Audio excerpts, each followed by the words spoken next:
The media party's love affair with Justin Trudeau. It's back on. I'm Brian Lilly with the Rebel.media. You knew that it wouldn't last, this little tiff between the media party and Justin Trudeau's Liberals. That little outbreak of accountability journalism that we saw, where reporters were actually picking up on expense scandals from the Liberals. Those are the types of stories that reporters do in the dog days of summer, where nothing's happening in the nation's capital and your editor is breathing down your neck for a story. They dash off an expense story, everyone's happy. It's a nice little scandal for a little bit. But now the love affair is back on. As you may have heard, you may have noticed, Justin Trudeau has been traveling in China for the last few days. I'm sure you've seen all the pictures of adoring fans, even a very cute picture of Trudeau with his wife and daughter skipping along the Great Wall of China. I don't blame media outlets for using these stories. They're endearing, especially with the little girl. It is so cute.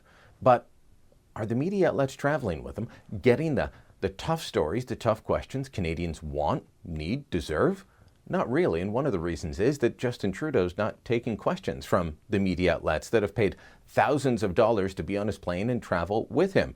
In fact, he's taken one question in his time there so far. Where's the outrage? Where's the screaming headlines? Where's the story after story on the state broadcaster about how Justin Trudeau is freezing out the media? Because that's how it worked under Stephen Harper. So why not under Justin Trudeau? It's a question that Andrew McDougall raised. McDougall was formerly Stephen Harper's press secretary, then his director of communications. He posted an interesting little note on Twitter. It said, "So PMJT has been in China for 3 days and has taken only 1 or 2 cues from media at joint presser.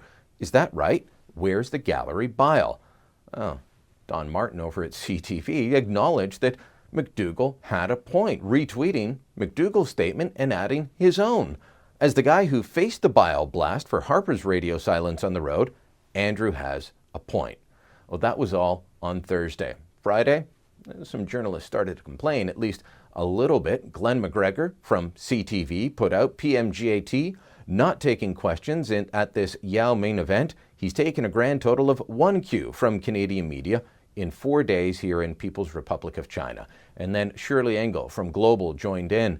Wrapping up another day in Shanghai. In 4 days we've been in China, PMJT has only taken 1 question from Canadian reporters.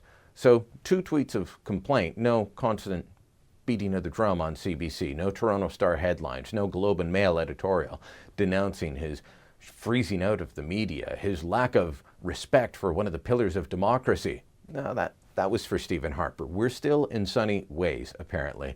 McDougall had a couple of good lines on the Twitter machine after this. He said, 4 days of PMJT in China, 1 cue from reporters, 2 tweets of complaint from traveling corps. You're welcome, Trudeau PMO. We broke them. And then finally, this one. To be fair, they are in China. Maybe the traveling press are signaling their displeasure to the Trudeau PMO in private, but forcefully. Much the way Canadian politicians claim they forcefully bring up human rights with Chinese leaders behind closed doors.